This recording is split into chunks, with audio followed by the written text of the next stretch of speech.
Welcome to the Diversity Town Hall, linking business and community. This town hall is presented by the AmericanDiversityReport.com and the Gary W. Rollins College of Business at the University of Tennessee at Chattanooga. This event is being recorded. The format is as follows. I will introduce myself and each of the panelists. The panelists will have about 15 minutes to make a presentation. After all presentations are done, there will be an opportunity to answer questions.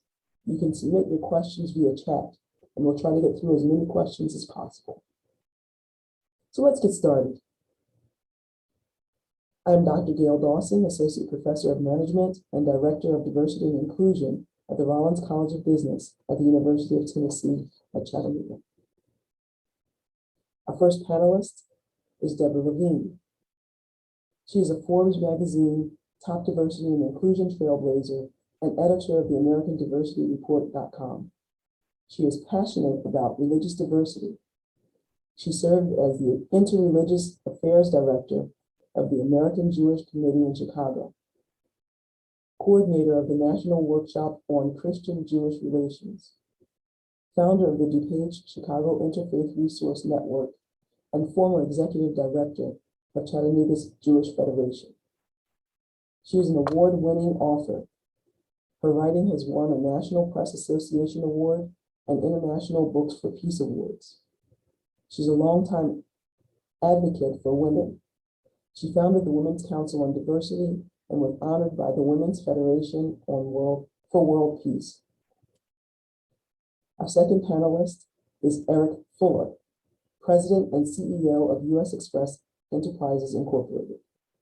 He helped lead the company through its initial public offering in 2018, and starting in 2019, built 2 new operating models from the ground up.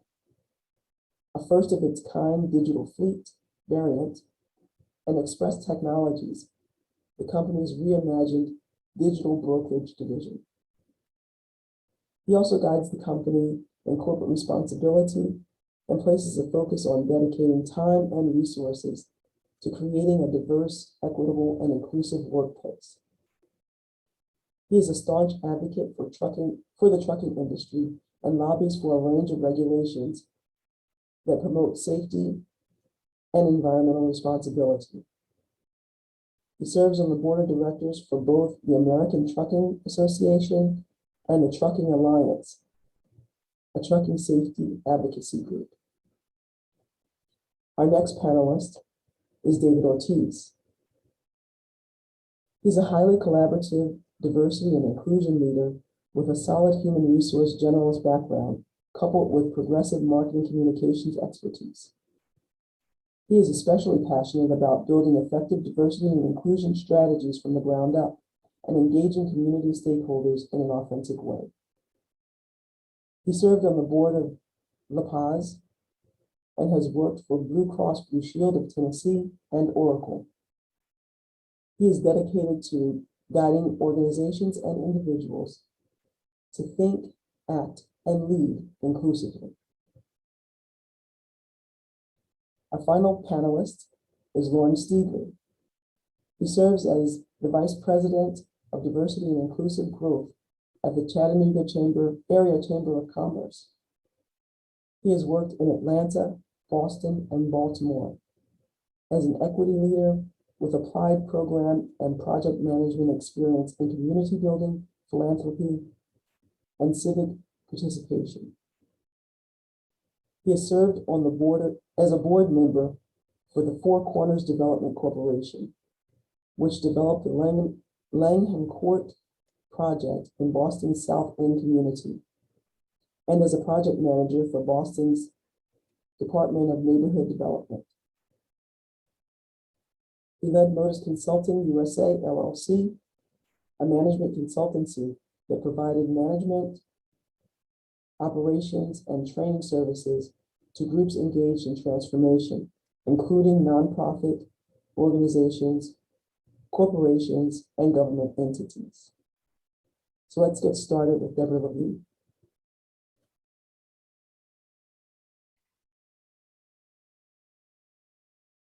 Welcome to the introductory presentation of the second annual Diversity Town Hall meeting.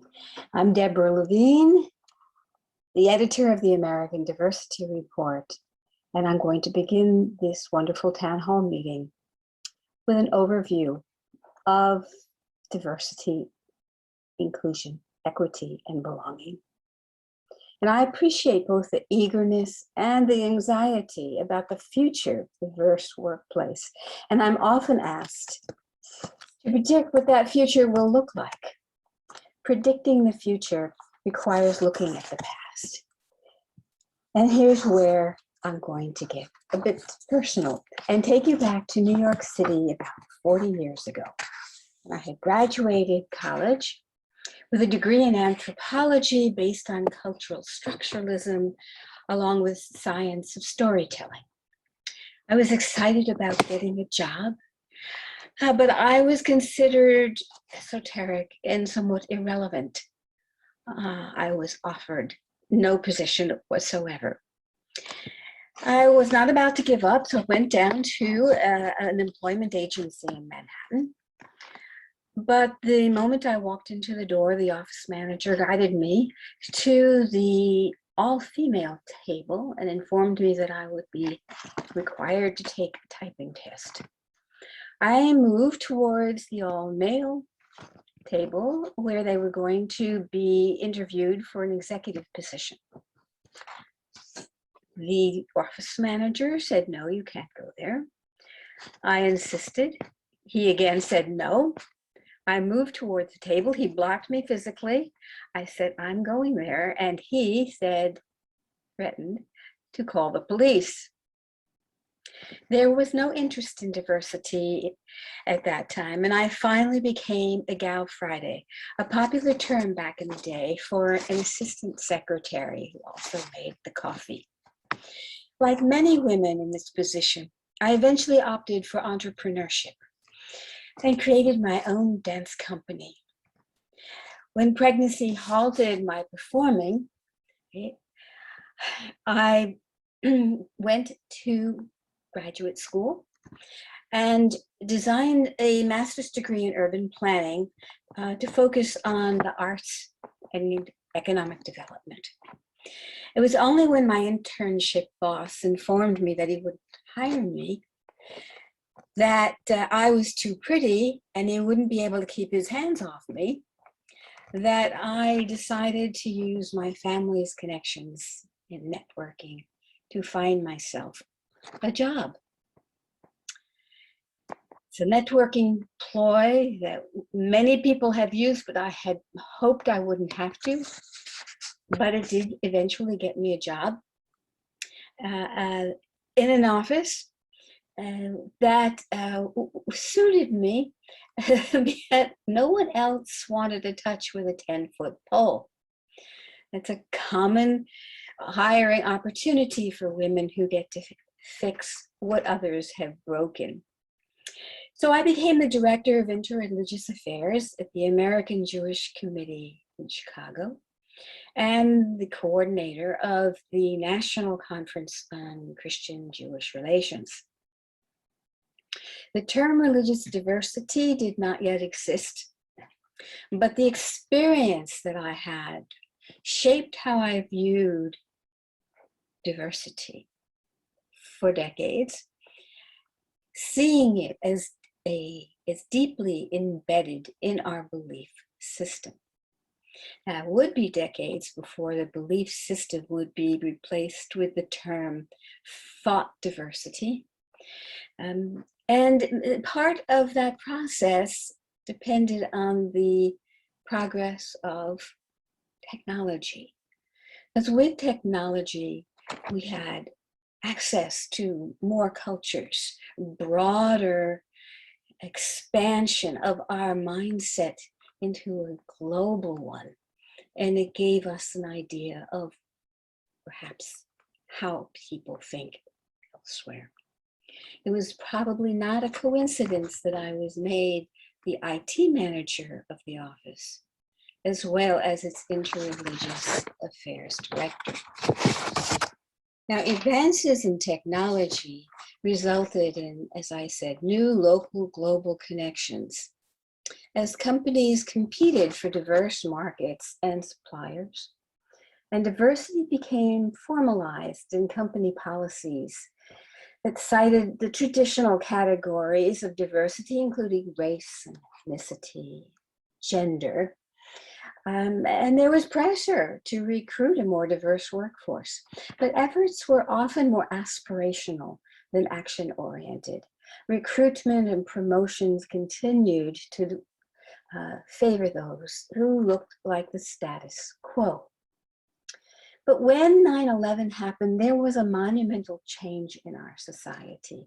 And the tumultuous times that followed, along with the anxiety, motivated interaction across cultural boundaries for safety, security, and empowerment. And networking took on new possibilities. This is when I created the Chattanooga Women's Council on Diversity. And the council brought diverse groups from around the city who lived in this small area forever, but had never met in many cases, but came together to build connections, collaborate, and create a model for making a difference together. We came to look more closely at our communication styles and turn to stories to better share and listen. Listening, of course, is key. And stories themselves have been a model of human communication for, well, since forever. And science of storytelling, a major feature of my Harvard Cultural Anthropology studies, became the first step in my invention of the matrix model management system. And our stories motivated us to engage in a manner that today would be called inclusion. Building a global and inclusive mindset was crucial as Chattanooga was evolving into an industrial hub, particularly with the presence now of Volkswagen. The council morphed into a class where participants from government agencies, nonprofits, corporations, colleges, the arts, came together to create the process needed to transform our city and region. We saw the focus turn to terms like global leadership, intercultural, cross-cultural, and cultural competence. And while storytelling was the first step in the matrix model management system, it was part of a sequential process to do that. The next step in the system dealt with an issue that is increasingly vital today, and that is a new term, emotional intelligence, sometimes referred to as EQ. Acknowledging how deeply our differences are embedded within us, I looked to neuroscience for a system that would not only inspire and instruct, but would create a common language for us to communicate. Using emotion metrics that I created and conflict levels, we aimed for collaborative and innovative teams. To bring action into the process, the third and fourth matrices dealt with decision-making and then planning. But as diligently as we worked, it was evident that more was needed. For diverse teams to evolve and excel, the phrase diversity and inclusion became popular, and D&I efforts expanded, internships and mentoring. Employee resource groups, or ERGs, developed for inclusion of diverse groups. In addition, many companies initiated multicultural events with sharing food and other cultural traditions to introduce people to each other's culture. And there was a renewed look at goals regarding recruitment and hiring and promotions. Yet leadership itself often fell short of D&I goals. This was particularly true of the high levels of leadership, where diversity was still minimal and women were frequently absent altogether. The public outcry against companies with no women board members gained steam with the Me Too movement. And in 2018, California became the first state to mandate gender diversity in boardrooms with the passage of a bill called SB 826. The measure requires publicly traded companies based there to at least have one female board director or face a rather substantial fine. As welcome as this was, there was also a sense the term tokenism applied. And research showed that a minimum of 3 women per corporate board was needed in order for them to feel comfortable and have a voice. And the research on nonprofit boards showed that 30% female is optimal for that. Fortunately, as individual-based terms like imposter syndrome gave way to society-based terms like structuralism, the S&P 500 and Fortune 500 gradually diversified. So on average, boards today have 2.8 women directors compared with 1.7 a decade ago. In 2019, women accounted for almost half of new board directors in the S&P 500. Now, there was a problem, however, because women of color were only 10% of those new directors. On Fortune 500 boards, less than a quarter are women, and less than 5% are women of color. Today's emphasis on racial issues is forcing us to be more mindful, right, and proactive regarding diversity among decision makers. And the term equity has been added to diversity and inclusion to signify attempts to address this. Meanwhile, COVID has forced us to be more personal in our work, relationships, as we become more physically distant. And the term empathy took the spotlight. In these tumultuous times, the term belonging was added to diversity and inclusion and equity to underscore the need, right, to engage on a personal level. The challenges of a diverse workplace are not new, but the awareness of the complexity of achieving diversity-related goals is increasingly obvious. For example, the traditional categories diversity regarding gender have expanded to include gender identity. And we established what we call intersectionality, which acknowledges the multiple diversity categories within each of us. And the growing complexity led to a deep dive into communication styles again and how they translate into and across diverse cultures. We need to know more about our cultures to avoid alienating each other, adding weight to the term cultural competence. And one of the byproducts of cultural competence was an increased understanding of how we not only have different backgrounds and traditions, we also think and believe differently. Understanding the extent of thought diversity led to a new emphasis on neuroscience. The term unconscious bias and implicit bias emphasize how deeply embedded are the multiple assumptions we make about each other. And adapting to a changing environment, the matrix model management system became an unbiased guide workbook that helps process this big data of diversity and maximize storytelling skills, boost the emotional intelligence needed for smart decision-making in the current high anxiety COVID world. But in this fast-moving era, the guide also outlines the common misuse of cultural expressions like idioms, popular icons, music, movies, TV shows, to name just a few. because many of these items are part of microaggressions, a new term of assumptions, biases, culture clashes that offend and alienate.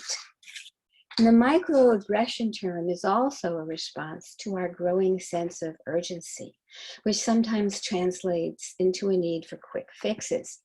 But we have learned that quick fixes do not necessarily result in the sustainable strategies needed to navigate tumultuous times.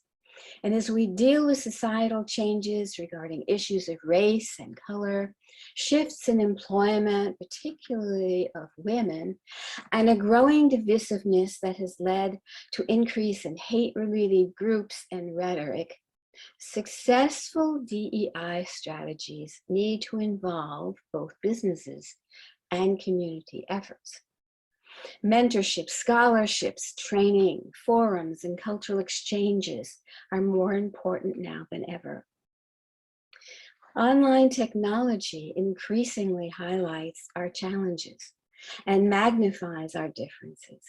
And that divisiveness is destroying teams and must be counteracted. Fortunately, even as our divisiveness grows, so does our desire for people to bring their entire selves to the workplace. And the term authentic has become a mainstay in attempts to do so. Authentic communication through stories combined with emotional intelligence in our interactions are becoming front and center in leadership development, corporate policies, team training, and joint business and community projects. You can see how the terminology has changed over the years, but the goals of diversity have remained steadfast since it began decades ago. To meet those goals today, there needs to be a highly energized approach. This is especially true as new generations enter into the workforce.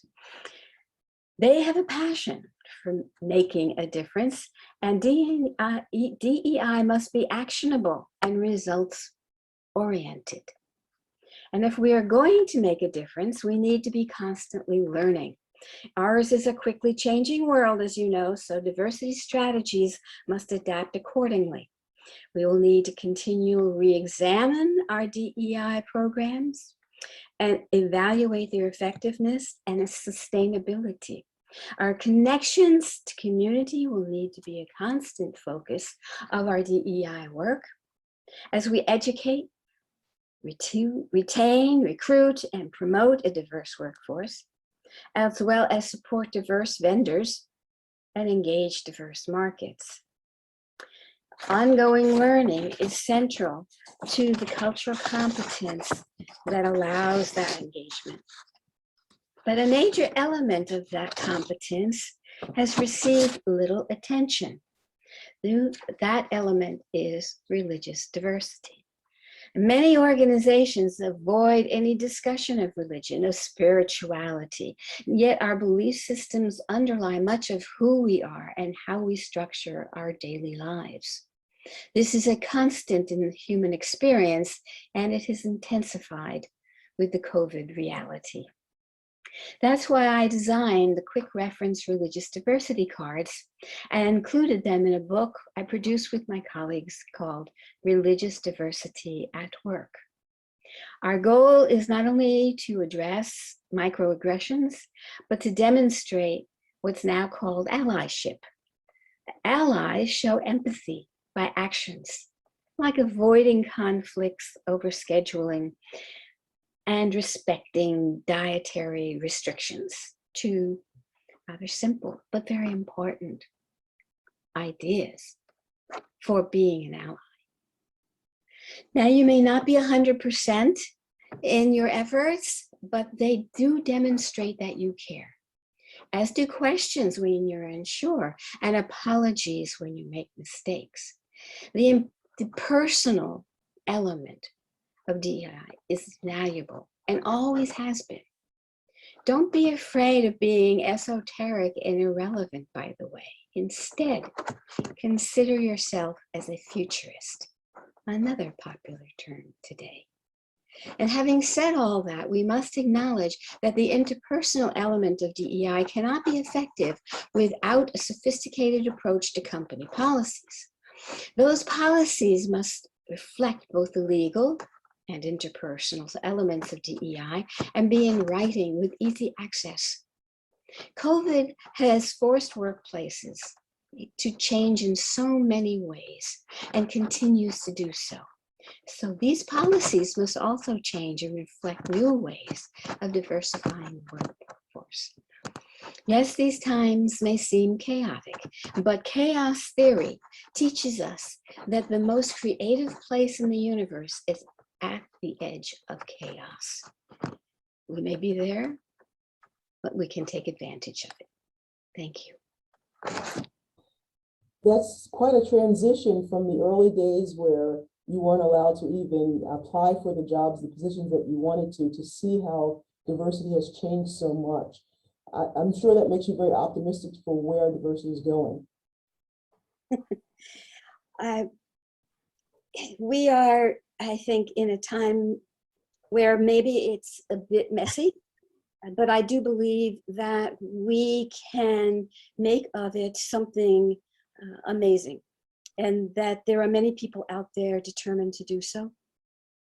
I am honored to know many of them, some of them on this panel, and I'm delighted, right, that we were able to come together and talk about this. It's encouraging to see so many people talking, but I also see a lot of people who don't want to talk. How do we engage people to get more people talking about diversity and getting into the real issues? There are certainly elements of our society today that look at diversity as a negative and feel somewhat threatened by it. The main element in dealing with that is making it the personal, the stories, meeting people where they are, being able to know them so that they don't seem like some far off foreign person that that doesn't belong. And I think that there are folks who are certainly going to resist that. We're not going to be 100% in bringing people along in this movement. But if we can make it attractive, creative, innovative, we will have much more success than we realize. That sounds great. Thank you for sharing your story. We're going to hold most of the questions for after all the presenters have gone. So if you have questions, please put them in the chat and we'll try to get to as many questions as possible after all the speakers have had their say. So the next speaker up is going to be Eric Fuller. Great. Yeah, thanks for having me. Just, you know, as I'm the CEO of US Xpress, if you're not familiar, a trucking company that transportation logistics company that runs United States, Canada, Mexico. We have about 10,000 employees, just to set the context. If you think about things from a business perspective, for the last 10 years plus, there has been a lot of discussion about diversity. And in the business arena, it's been very much around diversity of thought and approach. So very much around if I have a diverse set of people, and diversity meaning backgrounds, religion, race, ethnicity, education, then I'm going to get a better product. I'm going to get better ideas. I'm going to get unique ideas. If you're sitting around trying to solve a problem and you've got 8 people in the room and all 8 people went to the same high school and have the same degree, and if you have kind of a same general background, then you're not going to get an insular answer to your problem. And so the general idea is the more people I have with different backgrounds and different approaches, the better answer I'm going to get. And that's been, when you hear diversity for a long time prior to really the George Floyd situation, that was what the business community was talking about. It was really in that vein. And then, a few things have happened over the last, I would say, 2 to 3 years that have greatly accelerated this discussion in the business community. One is the move towards technology. And I would say this has really been driven by venture capital. And I would actually give, as much as some of us may not like it, I'd give Uber a lot of the credit, is that when Uber created an environment in which venture capital could invest in almost any kind of industry. Prior to Uber, they'd invested heavily in technology, and so software companies and things like that. And then all of a sudden, when Uber came out, they kind of proved that you could invest in any kind of industry and make it tech. And then a lot of capital came into to all these other industries to disrupt these industries. And what that has done in the last 2 to 3 years has made all these other incumbent companies have to all of a sudden become a tech company. I've got a lot like ourselves. We now say, oh, we're not a trucking company, we're a tech company. There are, I was talking to a friend of mine who's a CEO of a big manufacturing company. He's like, oh, no, we're a tech company. Insurance companies call themselves tech companies. Banks call it, so everyone's calling themselves a tech company. And that comes with a different set of expectation requirements from an employee base, and the type of employees that that you need to have in a tech company is drastically different than you would from a legacy, say, industrial company like ourselves. And so that's a big shift. And you have to then kind of understand what type of workforce that you need to have. And that workforce may look very different than your previous workforce. And so I'll get into that a little bit, but that's a big shift. And that has occurred over the last couple of years, as every company, at least every large company, is trying to become tech. And that requires a big shift in your workforce. The other piece is obviously generational. We're seeing more and more people retire. Baby boomers are getting to retirement age, so we're seeing that start to change. And then COVID has accelerated a lot of these things. They've accelerated the retirements. They've also accelerated the tech piece, and made that even more relevant today. And then with the George Floyd situation, obviously that kind of brought all this to the forefront, got everybody talking about specifically racial equity and things like that. And that really took a lot of businesses, and especially business leaders, kind of down the soul searching path. And so you ended up, after kind of going through what all I have to do to manage my business with all these things that are occurring, and a lot of your workforce now, because it is younger, and if you're going with more of a tech workforce, they're a lot more progressive, that are coming out of college. They want to see different types of things. They're looking for a company that has a little bit more of a social approach to their business. They want to have a company that takes a stance. And so one of the big things that we see at people coming out of college is, I think the number is over 75% of students coming out of college say that diversity and inclusion is one of their top items for where they want to work. And that's not just diverse workforce. That's even, white kids coming out of college that say, I want to work at a diverse a business. I want to work in a diverse or inclusive company. So that's becoming a kind of a requirement for the younger workforce as well. And so kind of look at this thing as kind of first is kind of moral and ethical. And, and that moral and ethical piece kind of comes down to, it's a little bit of that's a personal thing for a lot of people, right? And so as we were going through this process of figuring out where we wanted to evolve the company from how we approach diversity and inclusion, the first process was, well, it feels like it's a moral thing to do. It's the ethical thing to do. It's the right thing to do. But keep in mind, not all workforces are wired that way. And in my industry, I have a very, very blue collar workforce. The average age of we have almost 8,000 truck drivers. Our truck drivers are in their 50s, early 50s. So you have a workforce that may not be as inclined to change their opinions or be as progressive as maybe others. And so when you go to a group and you say this is a moral or ethical imperative, the response and oftentimes you get back is, well, you don't tell me what's moral or ethical. I know what's moral or ethical. And so that conversation from a business perspective doesn't necessarily work. But what does work is the financial component. When you go back to your workforce and you say, no, this is actually a financial imperative. If we want to be successful, if we want to excel, we want to grow, we want to do all these things that we're trying to accomplish in our business, we have to do these things around diversity, inclusion, and equity. And if we don't, then we won't be successful. And when you put the content, when you put it in that kind of context, 90% of your workforce gets behind you. We have seen a big shift when we originally started having some conversations to where you start to really put it into a financial component. People really shift and they make that big shift really, really quickly, because then many will say, well, I don't have the ability necessarily to know what's financial. If you tell me that this is a financial imperative, I believe you. So if I tell them it's moral and ethical, that's not my place. But if I tell them it's financial, then they'll get behind it.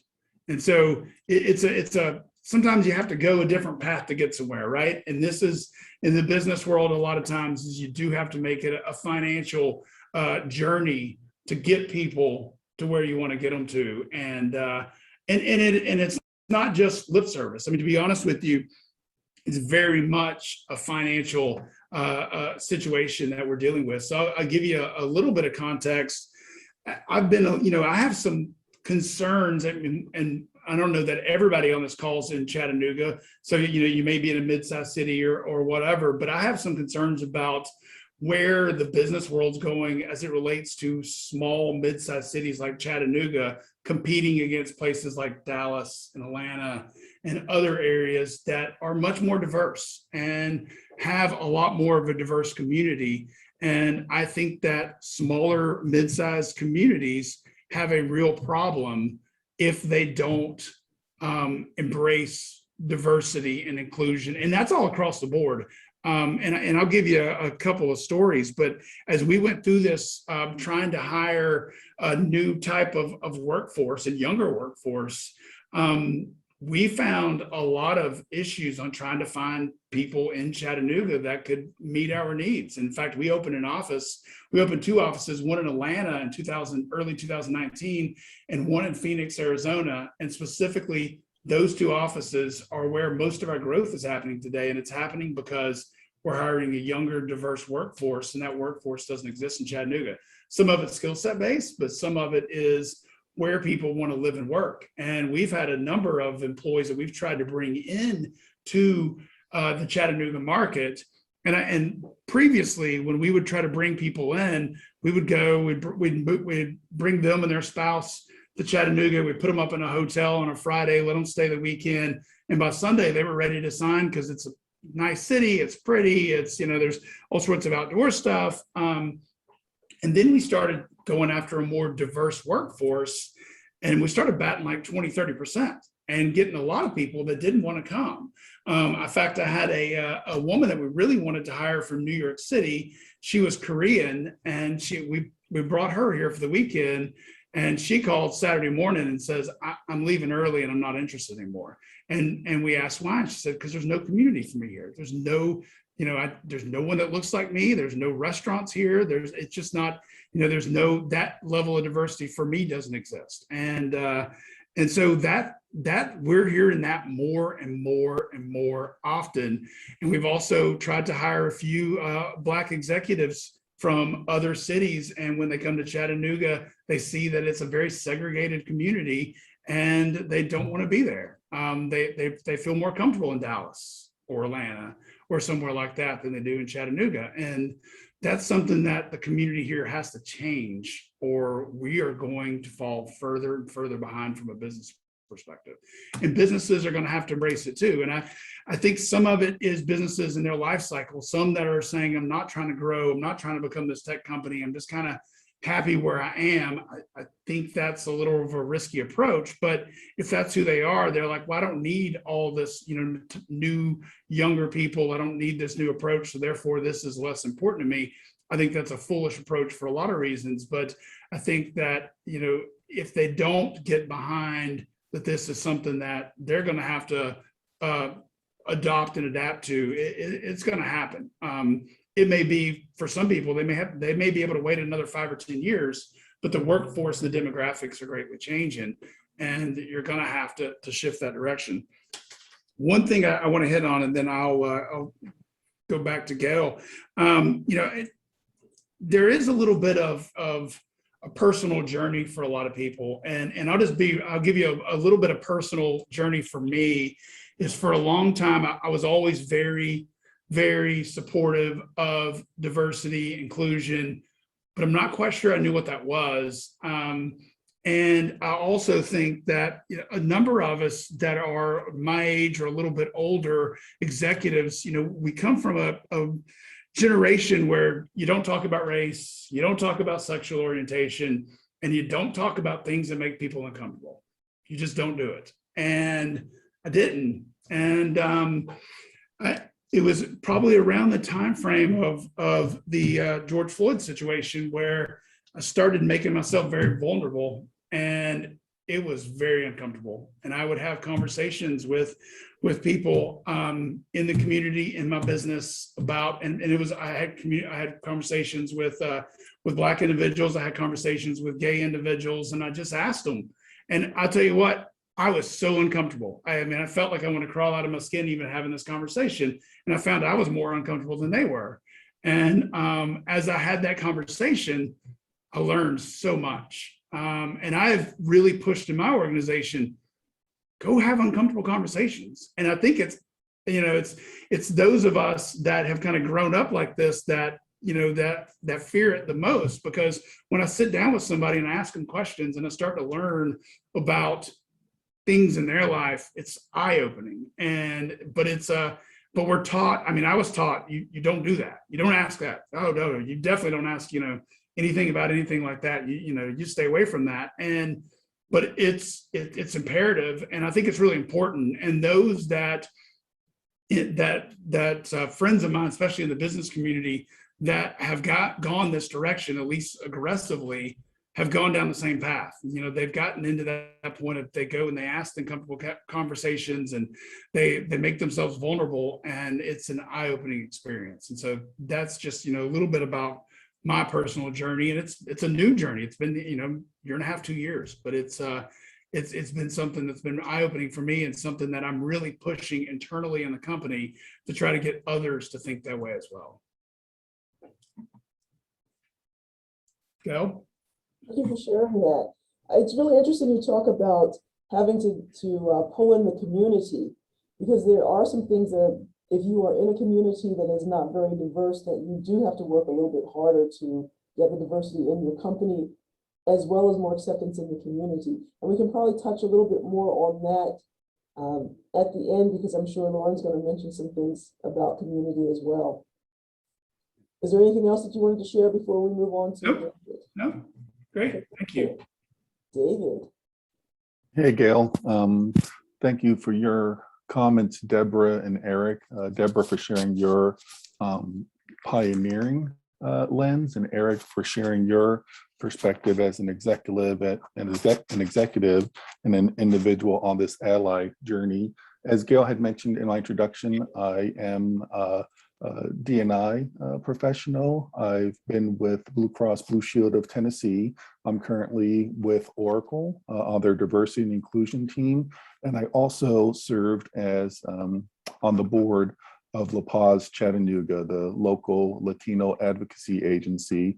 And I've got to say, it's interesting to see the dynamics shifting when it comes to diversity and inclusion. So what I'll share at a very high level is just some information related to my current role regarding D&I, why community outreach and engagement with the community is important. And then I'll just share some of my perspectives and stories around how D&I has evolved in the workplace.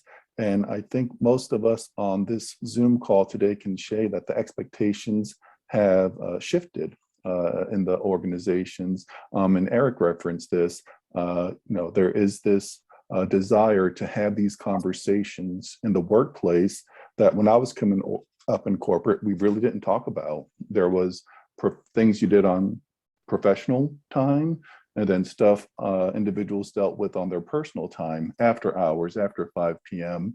But what I'm finding with this new generation in the workforce, they are on all the time. It is really hard for them to separate. So you can get an email from a colleague in the middle of the night, work related, and then they'll check in on their social media apps, during their 9-to-5 job. So all the lines have been blurred. So everything you thought you knew about the corporate environment, we probably just need to throw that out the window. And then we had this focus on racial equity with the murder of George Floyd, and leaders echo Eric's sentiment. For the first time, they're having to have these really uncomfortable conversations in the workplace. And what I mentioned is the fact that you're uncomfortable means that you're growing. And so that's a good thing. So we need to lean into that discomfort. And then this whole concept of identity has evolved and changed in the workplace. Even looking at myself growing up, I was conditioned or taught or just observed to really embrace only one of my identities, being Latino.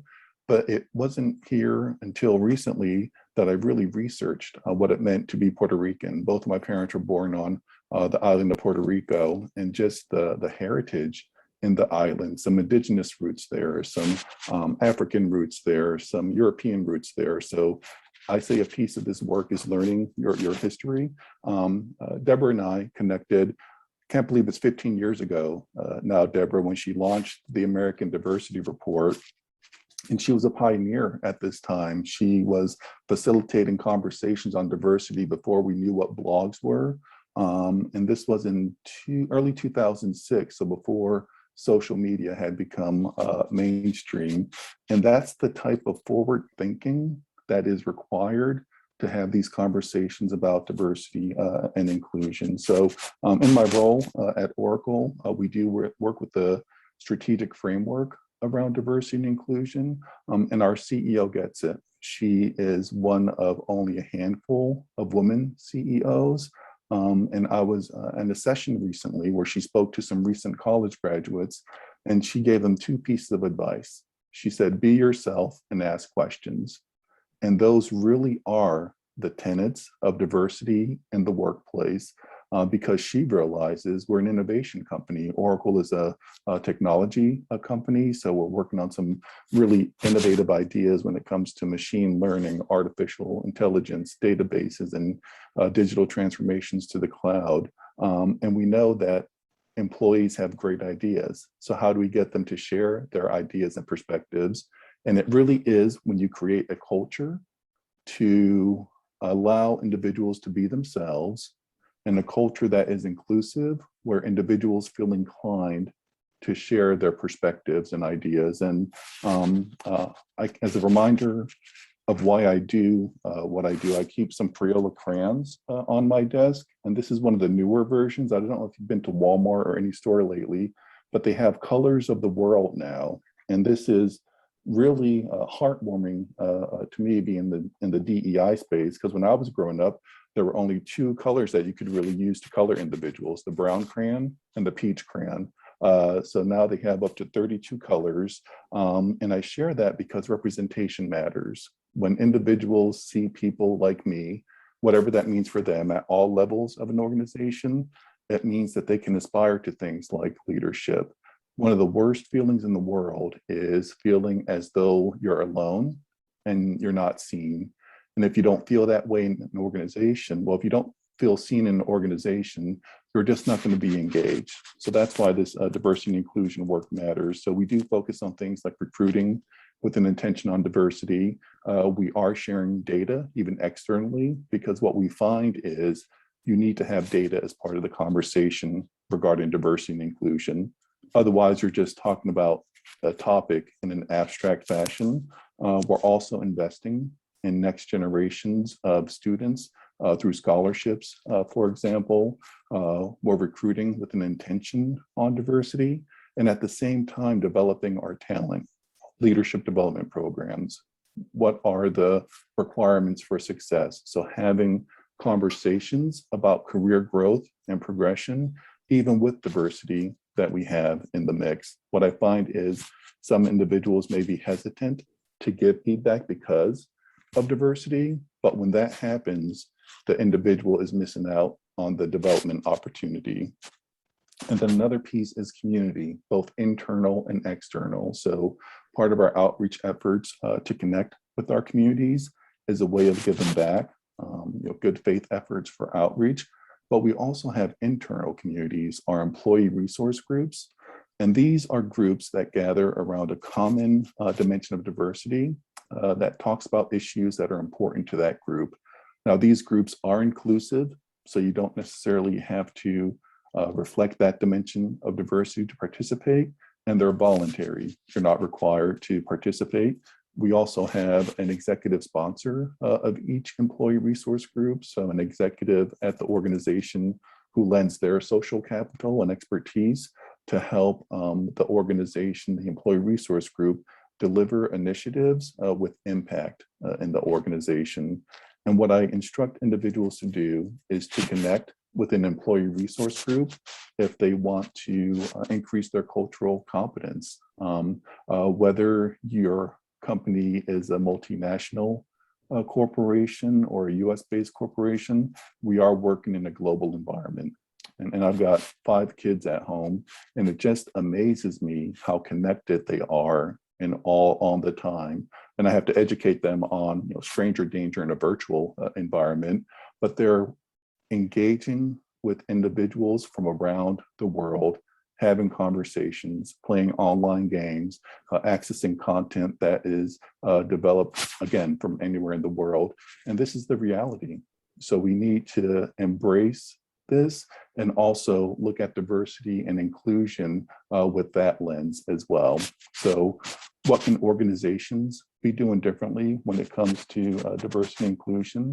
One thing is I instruct individuals to focus on the impact. So it's not activity for activity's sake, but what's the outcome you want to yield and what impact are you having? And I have to say that some of the most fulfilling experiences I've had as a DEI professional are those moments when we're engaging with the community and really making a difference in an individual's lives. And I've had it across my career in both Blue Cross and Oracle. It's a student who receives a scholarship, and because their life situation changed or their financial situation changed, they were considering not furthering their studies. But because they received these scholarship funds, they're now able to pursue those studies. So that's the part of the reason why I do this work, because it is the impact of the work we coordinate. I also think we need to be comfortable having these uncomfortable conversations, because the learning is so rich for you. And it's not a conversation to necessarily change your opinion. It's a conversation to raise your awareness, to broaden your awareness. And when you first have these conversations, they may feel different or wrong. You may think, I'm not supposed to have these conversations in the workplace. But what I've heard from some employees I've been engaging with, especially after George Floyd, they just wanted to feel seen. They wanted to feel heard. They wanted to have an opportunity to have this conversation in the workplace. And my charge to leaders was, we need to make space for these conversations and questions. You don't have to have all the answers. You just have to create the opportunity to engage in these conversations. So it is going to require a lot of stepping out of your comfort zone. And I actually walk people through an exercise to kind of illustrate how difficult doing something new or different could be. And I ask them to clasp their hands together, thumb over thumb. And if you're able to do this, feel free to do so. And you'll notice that one of your thumbs is going to be on the top. And so in my instance, my left thumb is over my right thumb. So now I want you to unclasp your hands. And then when you put your hands together, the thumb that was on the bottom, put that on top. So now I have my right thumb on top of my left thumb, and then go back to the original way, and then back to the new way. And what you'll find is when you are changing the way you do things, when you're doing things differently, it feels awkward. It feels different. You may even feel inclined to say it feels wrong. But when it comes to DEI work, we are asking you to do things differently. So it's getting that new perspective. It's always assessing who's at the table and asking yourselves what perspective is not here currently that I need to embrace or add to make the best decisions. And the final piece I'll leave you with is the importance of diversity and inclusion and equity. And it's even beyond a corporate environment. If you are engaging with individuals in any capacity, you are engaging with diversity, differences of thoughts, differences of opinions. So we need to be able to work together, to understand each other respectfully, challenge each other's points of views, and just embrace this concept of working inclusively, even beyond our 9-to-5s. It's our houses of worships. It's the communities we live in. It's the schools our children go to if you have children. So realize that inclusion starts with the individual, with the I, and just being comfortable having these conversations. And then one final thought, and then I'll turn it over to Gail again, is this whole connection between business and community. And what I share is, items can't happen in isolation anymore. When we're recruiting for talent, we're recruiting from the communities, right? When we're coordinating efforts and outreach, if it's just the organization showing up, there won't be really that much attendance. So we need to create these authentic relationships with communities in all aspects. So nonprofit organizations, colleges and universities, and leveraging our employees to connect with these organizations is where we yield the best outcomes, because there's a more authentic engagement there, and there's learning from all the parties involved. So thank you so much for this opportunity. And Gail, I'll turn it back over to you. Thank you, David. There were a couple of things that really struck me about what you're saying. And partially, I guess, is the transition that we've made in diversity from the early days of just affirmative action and getting a number of people in the room or in the organization, but looking now at allowing people to be their authentic selves. Because really, when we talk about engaging people in organizations, getting people to a point that they can be included and contribute to the organization, they can be involved a lot more if they can bring their authentic selves to the organization. I'm kind of curious about your employee resource groups and how they have helped with helping people to be more of their authentic selves at work. Yeah, and we leverage these employee resource groups in some instances for mentoring. I recall early in my career wanting to have some, parking lot conversations. Something happens at work, and I, sometimes diversity related. Okay, this person said this. Did they really ask me that? If I spoke, Puerto Rican, because I transplanted from New Jersey to Chattanooga 20 years ago. But I think when we have these communities where we can have those types of conversations authentically, without fear of retribution, it allows us to provide honest answers and gives individuals a sounding board to still engage. Because if they aren't able to have those conversations, they'll leave and go elsewhere, or at a minimum, they'll just retreat and disengage and try to stay beneath the radar. So we're leveraging our employee resource groups for mentoring to have those conversations.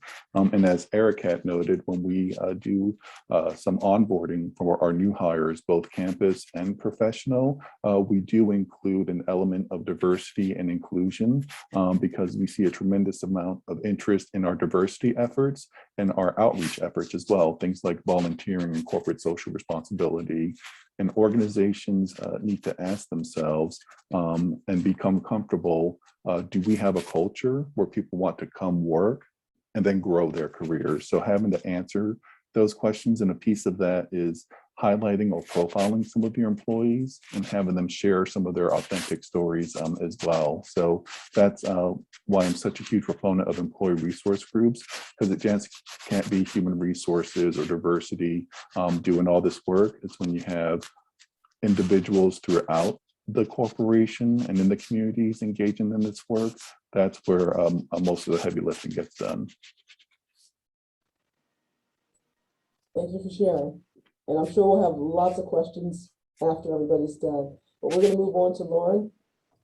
Good evening, everyone. Thank you very much. Guys, it's been fantastic to hear your feedback and your input. Of course, these conversations are always informative.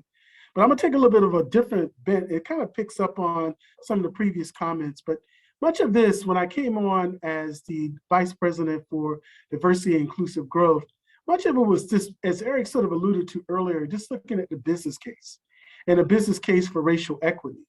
And one of the things I'm drawn to, or was very much influenced by, was W.K. Kellogg's document on with that topic, the business case for racial equity. And what you saw was a lot of inequity with regards to the marketplace itself, and in that, opportunities for the market itself, what was being missed, all these large numbers on this billions of dollars unrealized as a result. And then I guess the other side of me coming into this role was also the global dynamics of racial diversity. So I think on one level, we're going back and forth on a number of trends that are occurring in the United States, particularly that of browning of the United States. And then we also look a little bit more closely at the census. So we've seen the gradual changes that have occurred. But so I look at this work and I sort of frame my thinking and how I'm going about the lifting up the work through the chamber through that particular lens. But I do think it's helpful for me just to sort of level set how is it that the chamber arrived at this particular place. I mean, when I look back at the information provided and sort of look at the sort of the track that the chamber took, some of this was a byproduct of the chamber itself doing an evaluation and thinking through as part of their Chattanooga Climb, which was launched back in 2019. And out of that, some of the themes that we've touched on tonight were very much a part of those conversations. Like, how is it that we increase regional prosperity, deliver economic mobility for all, and then also looking how to foster inclusive economy through collaborative leadership. And that definitely very much has a diversity element to it, particularly when you think about inequity. And then of course, one of my backgrounds is research, so I have to give it to you tonight. So if you look at this article, again, going back to what Kellogg put out back in 2018, very significant in terms of the timing because it predates a lot of the other events that occurred in 2019 with the pandemic and also with the murder of George Floyd. But one of the things that was raised there, and I perceive it as an opportunity for the market, and it's closing the racial gap in the US would generate an additional, 191 billion in food, 500 billion on housing, 52 billion on apparel, et cetera, et cetera. You get where I'm going. And then later in this past year, other organizations began to look at what is this high cost of diversity or inequity. And one of the things we were talking about a little bit more closely is racism. So Citigroup back in September put out an article that talked about the cost. And it would mention there was 16 trillion because of discrimination that was lost over the past 20 years. Very significant. In addition, I think a month later, Morgan Stanley put out a report. It was to talk about housing discrimination and its toll on the economy. Lack of home ownership as cost, nearly 800,000 jobs, 400 billion in tax revenues that's unrealized.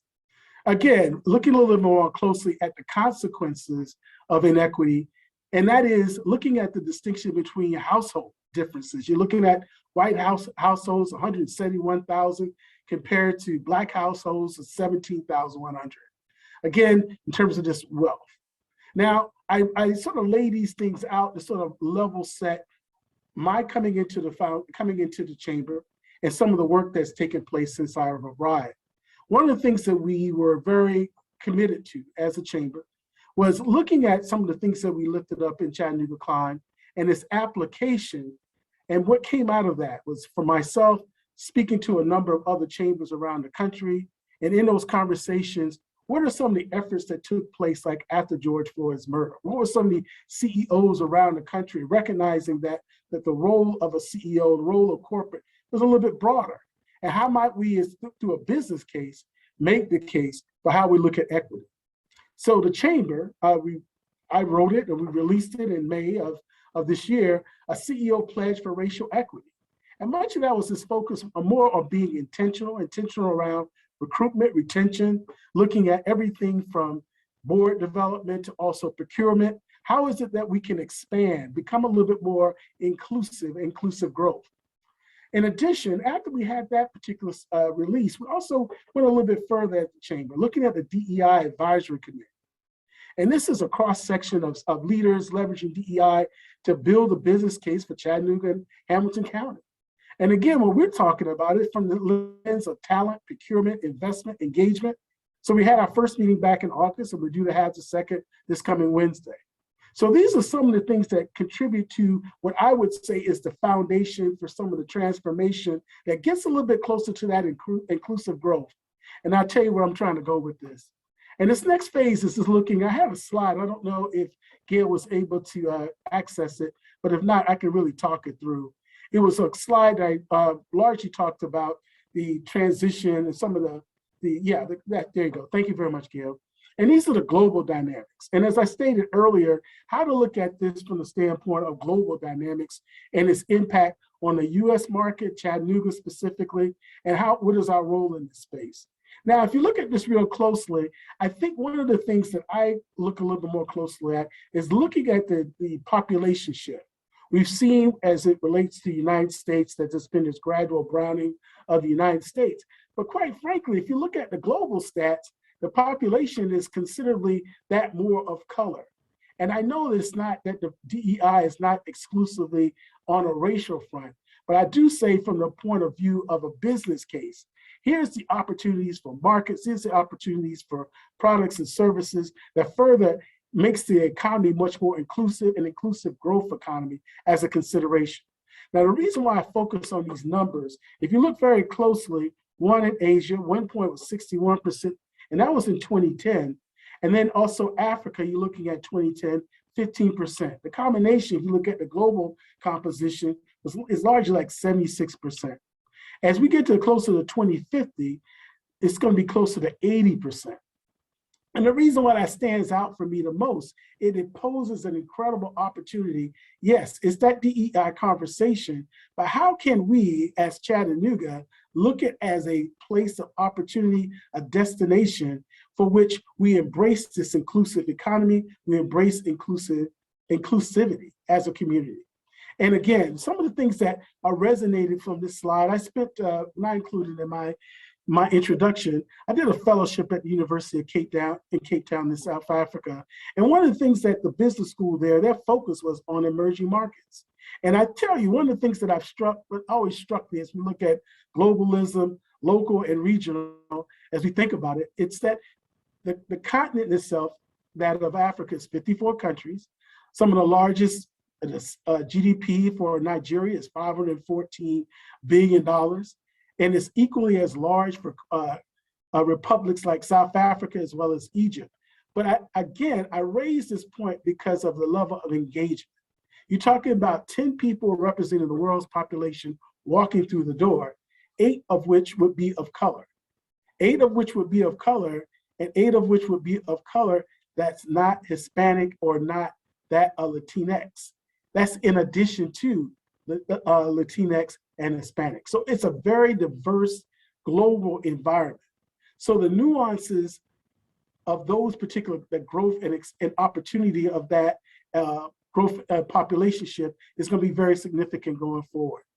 So sort of thinking about this a little bit more and sort of thinking about where we go with this, and it's thinking about the whole idea, again, in my job title, inclusive growth.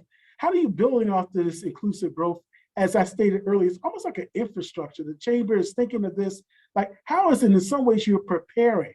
You're preparing for what we see as change, and this is through a racial lens, but in that change itself, it creates that opportunity for LGBTQ, disabilities, veterans, and women, because you're going to see a transformational time that we're going to experience throughout the world, and also specifically in Chattanooga and other regions. But how can we as Chattanooga become that destination? And I'm always reminded, I once had a manager when I worked for Philip Morris years ago, and he once said to me, he said, you know, one of the big distinctions between R.J. Reynolds and Philip Morris is that R.J. Reynolds seeks to beat Philip Morris. Philip Morris seeks to be the #1 consumer goods company in the world. And that's a different interpretation of what constitutes where we're trying to go. How can we as a community be as inclusive, where if you're doing these particular things, you're creating this inclusive culture, it can be that business case.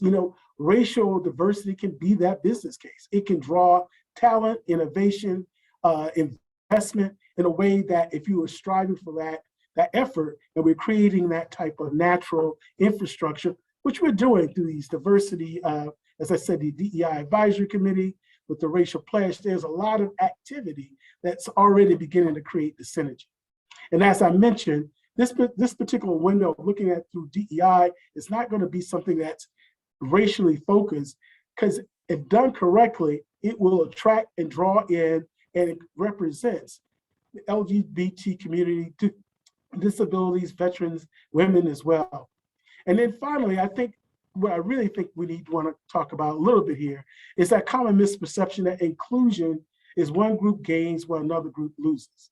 Of course, that's not true.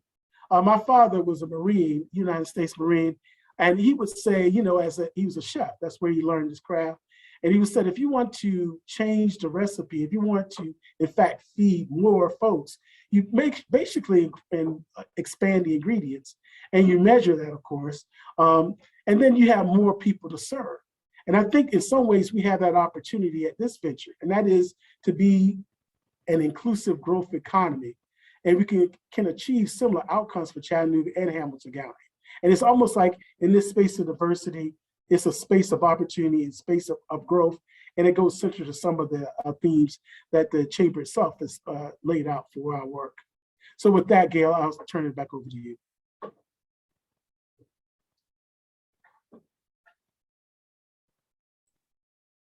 Thank you for sharing your information here.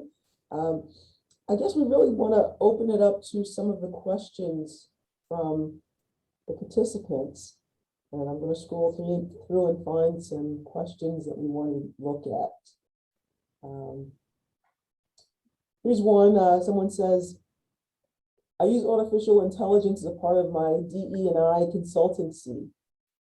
By using behavioral assessments, we mitigate the adverse effects of impact and explicit bias. What are your thoughts about AI in the hiring, promotion, and performance phases of a business? And this is David. I could take a stab at that answer. Just know that I was an English major, not a technologist. But what we do know is if you don't have diversity when items are being built, you have the potential to have bias built in.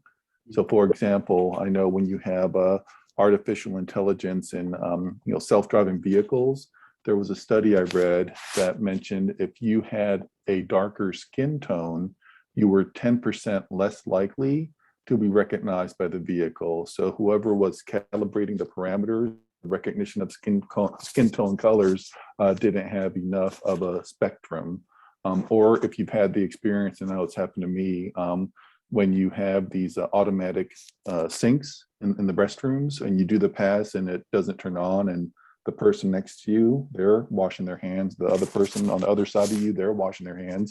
It probably wasn't calibrated to recognize your skin tone. So we do realize that the more diverse perspectives we have while we're building these items, even to include artificial intelligence and machine learning, the better and more inclusive the outcomes become. And I'm a huge fan of leveraging technology, machine learning, artificial intelligence. Oracle actually uses a tool called Textio, Textio, and we run our job descriptions through it. And it reads the job description, and it looks for any phrases that can make your job descriptions not as accessible or appealing to individuals from diverse backgrounds. So for example, if you look at a general programmer a job description, if you're not careful, it could sound a bit bro-ish or bro-grammar. So looking at some of the gender language, maybe there's a he pronoun when it should read the individual. So it's just being aware of how your organization shows up. But again, to answer the question, I'm a fan of leveraging the technologies we have available. We just need to be mindful that as we're designing these things, looking at the inputs and the development of those pieces as well. Yeah, there's been a lot recently about some of the bias that finds its way into the AI information and being careful about how we phrase things in that. Did anybody else want to take a stab at that one?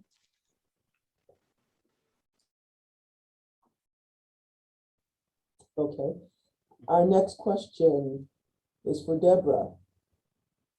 How can the establishment of common ground action plans be designed and developed to encourage and grow a more diverse participation in policymaking and overall business community missions?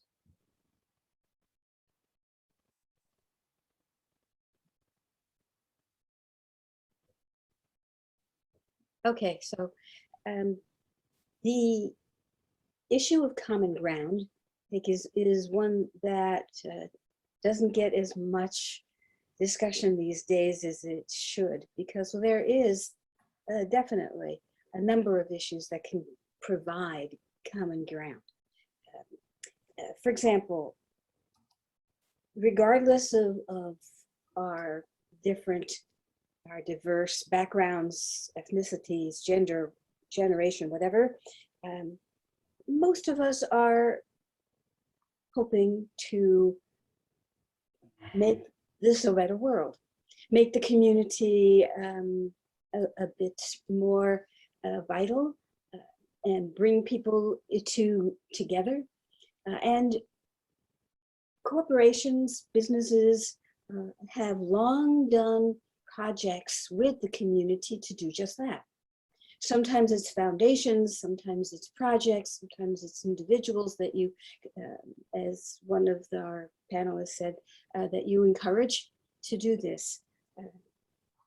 There are things where you want to assist in education of those who are in underserved neighborhoods. You want to be able to make sure that people are not food insecure. These are things that bring us all together and can be used to build teams that are very diverse, but have a very common purpose.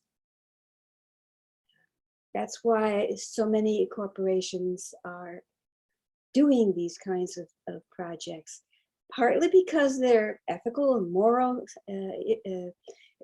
elements to it, but also because it gives a tone of commonality to teams that is like no other.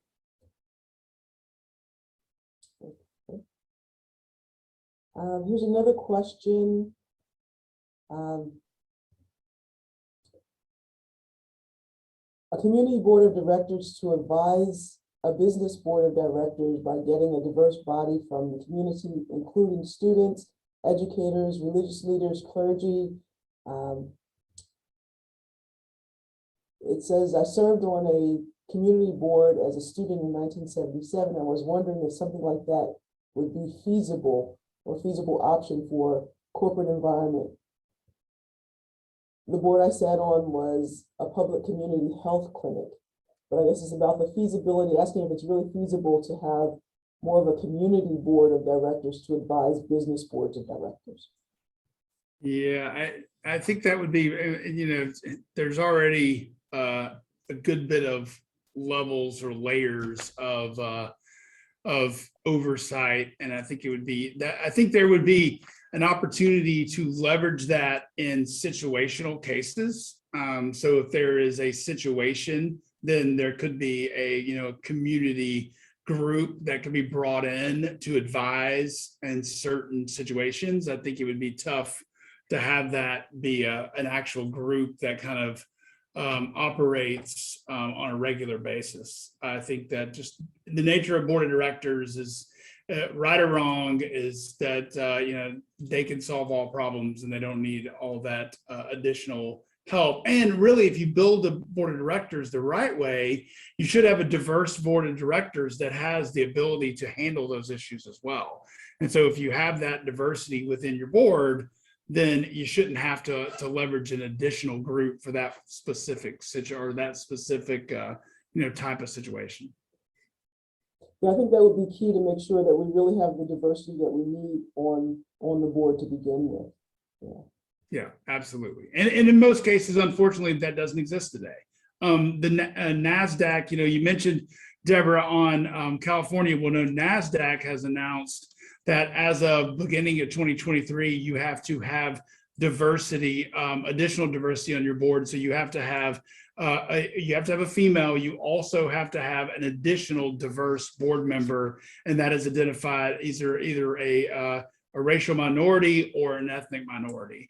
And so, or you can actually have somebody from LGBTQ as well. So, but you have to have two of those on your board, two individuals that meet that, with one of those being female by beginning of 2023. And that's everybody that's in NASDAQ. The New York Stock Exchange, which is where we're listed, has not made that announcement, but the expectation is that the New York Stock Exchange will probably do something similar within the next year or two. Okay. Let's see, here's another one. They want to know more about what US Xpress is doing with DEI, in particular, since a large percentage of their employees are truckers and not in the office.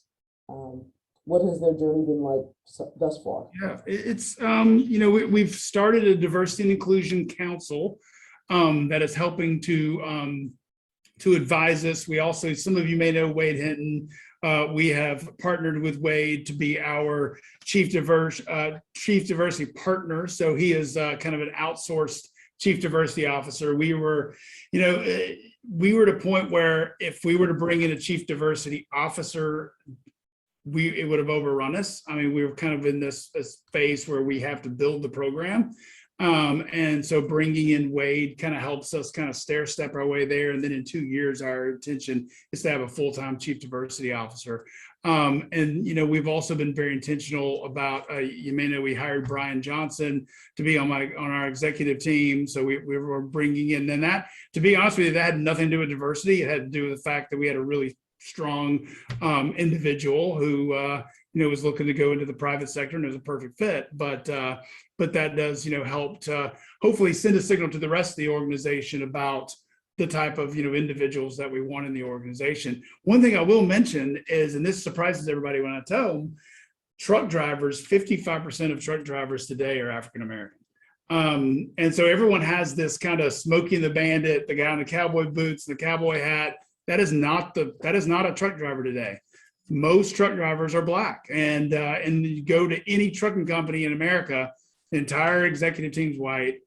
All of their management that manages the drivers are white. I mean, and so we're really trying to be intentional about trying to figure out how. And I'm not going to say it's easy, and I'll even say we're not doing a great job of it. We're trying, and we're talking about it, and that's part of the journey. But we are trying to get our office workforce to look more like our driver workforce. And I think that's an important thing to try to achieve. And, the problem is there is a stigma. Like, we go to universities and we try to recruit diverse talent, and they're like, "Oh, you're a trucking company. I'm not interested. I would never work for a trucking company." And we're like, "Well, give us a try. It's different. It's not what you think it is." And, the workforce is very diverse. And when you start to really explain it to them, and hopefully you get an opportunity to explain it to them, then you get a few that'll be interested. But that's, part of the intentional nature of trying to change too. And it doesn't happen overnight. Okay. This next question, it's for David and Lorne. Please share how Oracle or global companies adapt when different world views appear to be at a 180-degree perspective globally, or resolving far right versus woke view, when neither is looking beyond their own horizon.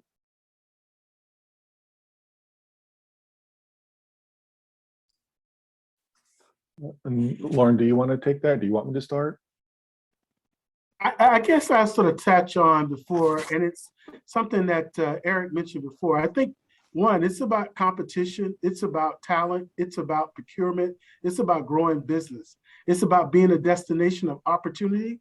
And it's like this, in terms of the culture, I completely get it. I understand, I look at the demographics all the time. But the way I sell it, and I got a colleague of mine, we call it the Jedi mind trick. We put it to people like, here's what Chattanooga offers. Here's the opportunity. Here's the opportunity in ways and spaces that may not be where you are. And then I think the other sort of lessons learned around folks who don't quite see it. I mean, in some levels, that's why you have the Deborahs of the world, the Erics of the world, hopefully Lawrence of the world, who has a little bit more vision to say, you know what, I see this around the corner and down the street. And, you know, I tell people all the time, there was a time when Blockbuster was a successful company. It no longer exists. And much of that is because they couldn't see the future. And yeah, you can see in front of you and everything, I'm still being very profitable, but cultural competency is going to be critical. That's why I reached out and said, yo, look at this globalism. Because within that globalism, that's this racial, and that's Asian and Black. But within that, LGBTQ, that is people with disabilities, that's veterans, that's women. It's going to begin to make you think broader. And that's the intent. And although you're making profit right now, show me a business person, if they're making money, who's not open to making more money. That's the nature of the business. And I would say, as a business imperative, you know, these things around DEI are in fact a business imperative in terms of the growth and sustainability of your business. So that would be my response to those folks, respectfully. Yeah, and I would add is sometimes we need to create platforms and spaces for individuals to have conversations, especially working with our ERGs. They're watching the political landscape and making the organization aware of issues that we need to be aware of as an employer.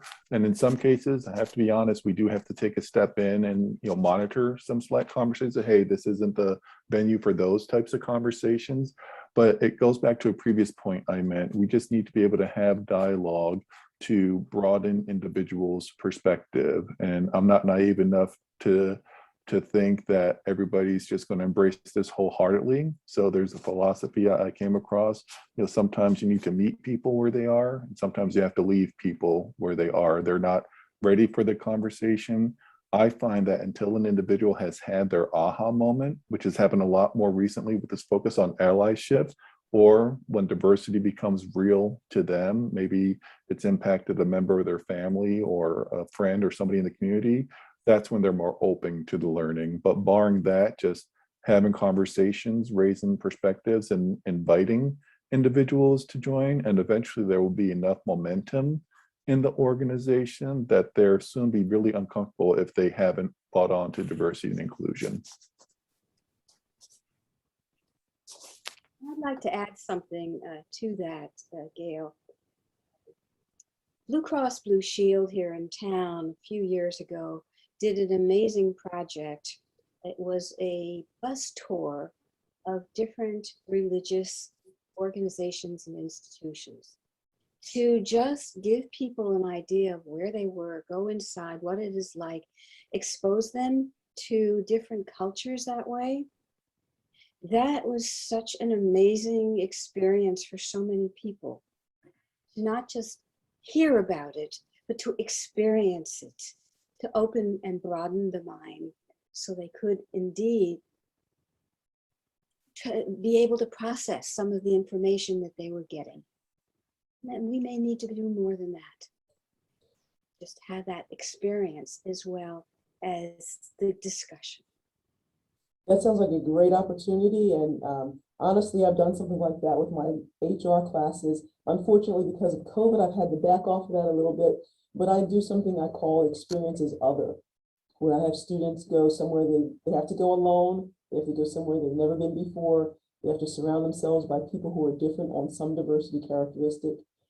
spend at least 2 hours in that situation, and then talk about what it was like, what were they thinking, what were they feeling, what was it like being different.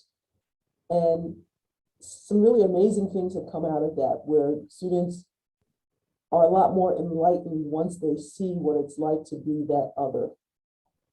Of course, a lot of students complain about it too, but some students have come back and said that has been something that has really changed their lives.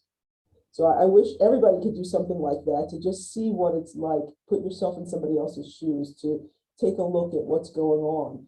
I also have a project that I have them around do around disability, so that they can become more aware of what life is like for someone with a disability.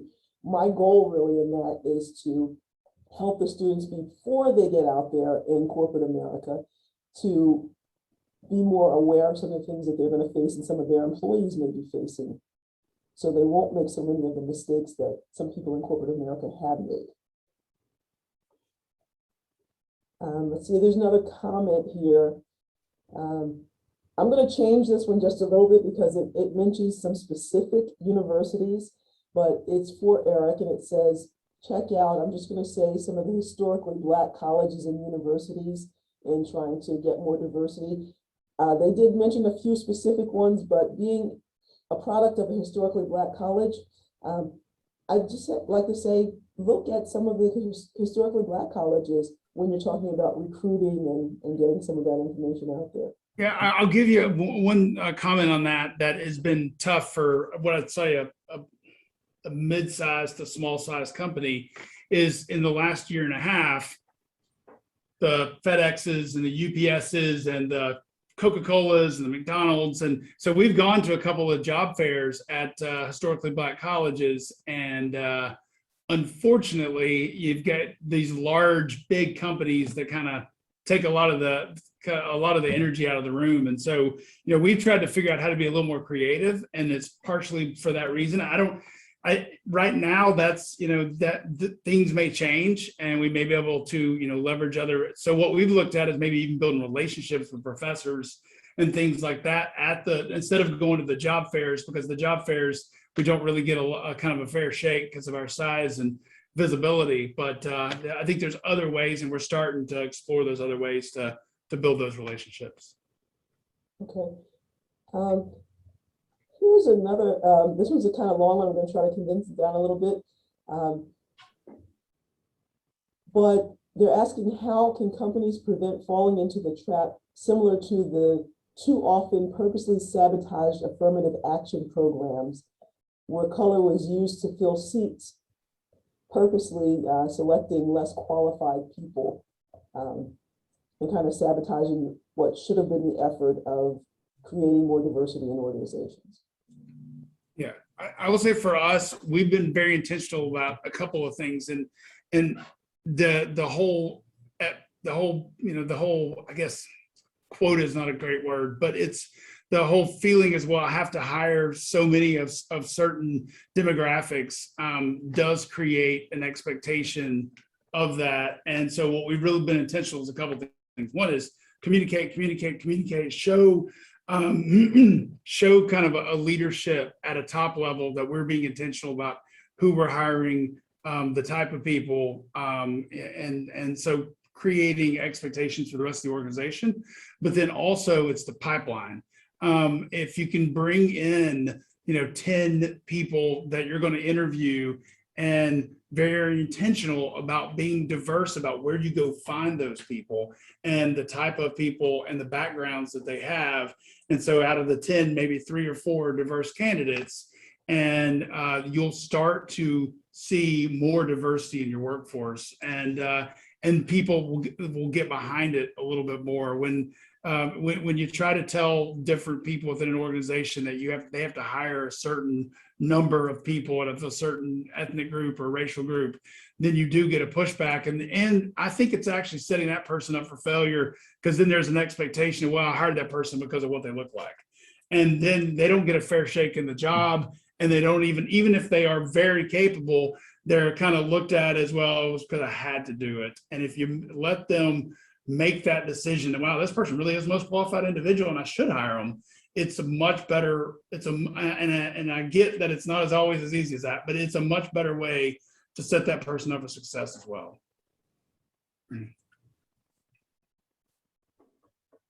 Anybody else want to add to that one? And I'll add some comments there. What we've been leveraging is just requiring that diversity in the slate of candidates during the interview process. And what I find is there isn't a pipeline problem. It's getting access to this diverse pipeline. So how are you engaging with the talent you want to bring into the organization? Are you intentional about articulating your D&I value proposition for joining your organization? Because it is very much an employee's market now. And what the pandemic has taught us is that most of the work can be done virtually. So it's a new day when it comes to recruiting and engaging folks and having them join your organization. I guess the other side of that too is that once you recruit diverse candidates and get them into your organization, you also have to make sure that your organization has changed sufficiently so that they feel comfortable contributing and they don't end up leaving because they're uncomfortable in your environment. So we do have to do some more work as far as that as well.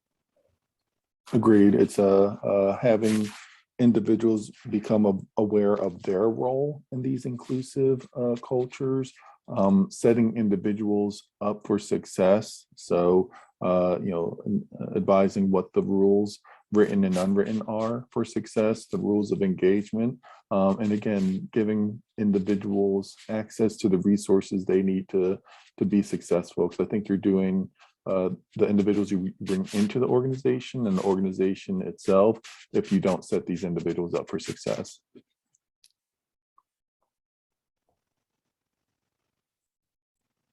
Are there any additional questions? Or any other comments that our panelists want to make? Anything that we haven't touched on that you really want to bring up? Oh, just real quick, I just wanted to say, I said, because of folks like Deborah and Eric and David, I think I forgot your name when I was saying these exceptional people to make the work, So they want to exclude you from that number for sure. Oh, thank you.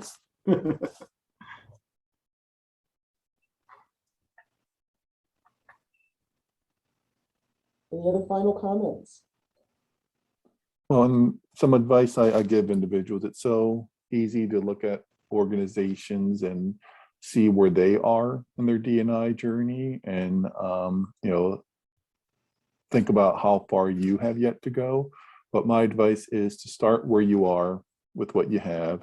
And you're probably not giving yourself enough credit for the stuff you've already been coordinating and doing, and just realize that DEI is one of those spaces where we share resources. Was on a call a few weeks ago. Oracle Volunteering was piloting this program where we lend some subject matter expertise to nonprofits who have questions. And it was a nonprofit based out of Austin on how you look at demographics. It was something new to them from an external stakeholder engagement perspective as part of a grant they received. So just sharing these resources is a great way to get connected with the community as well.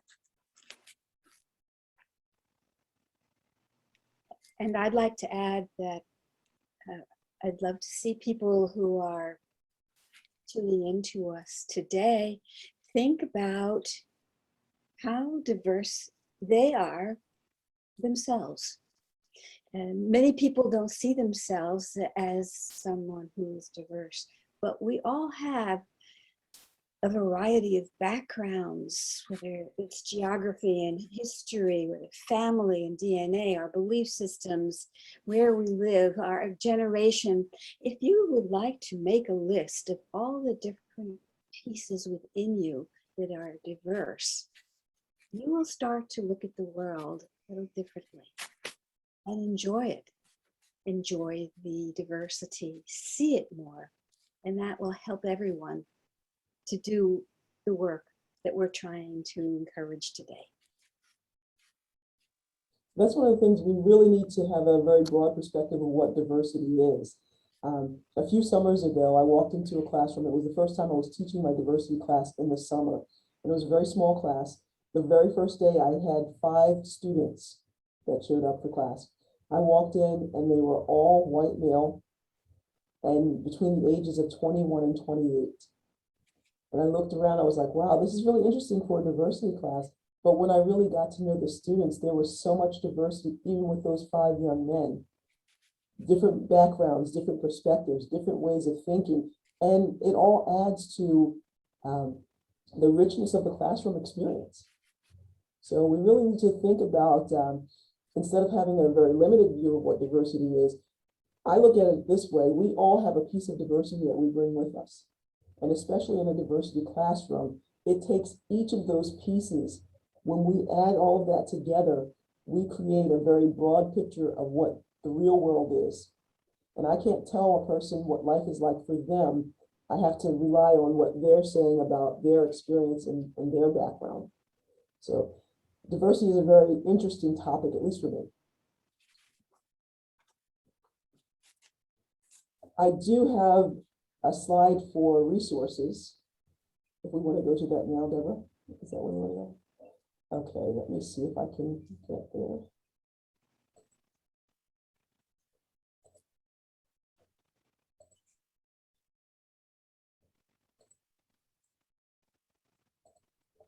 So here are some of the resources if you're looking for more information.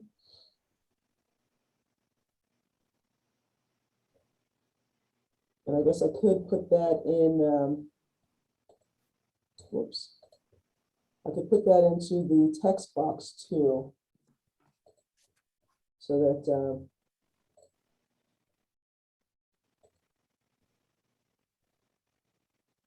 those who want to take a look at that can.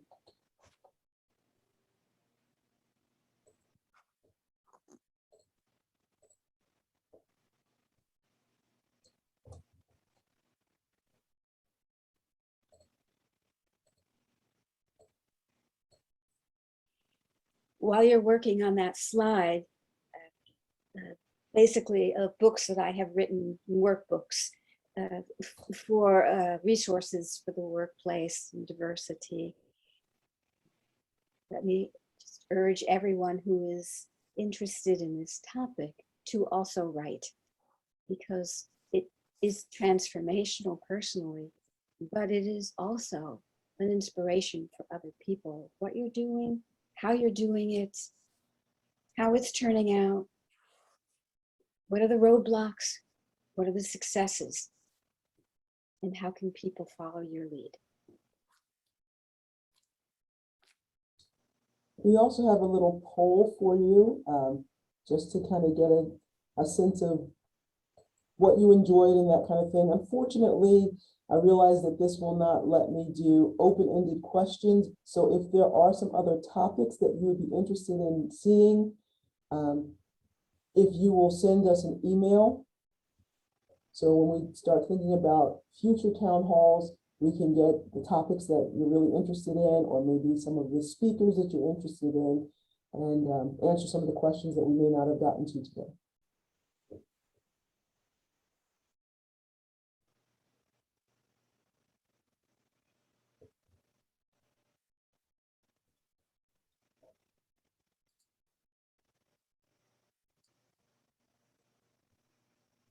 But we definitely want to get feedback from everyone. If you have some suggestions, if there are things that you liked, or you think that we can add more content for the next time, we would love to hear your suggestions.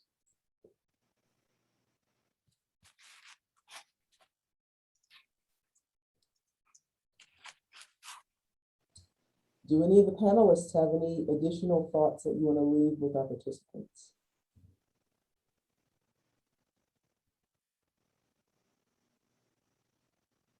Okay, I just want to thank everybody for coming out. I think this has been very enlightening, and I'm looking forward to seeing more as far as town halls and different topics and hearing from different people.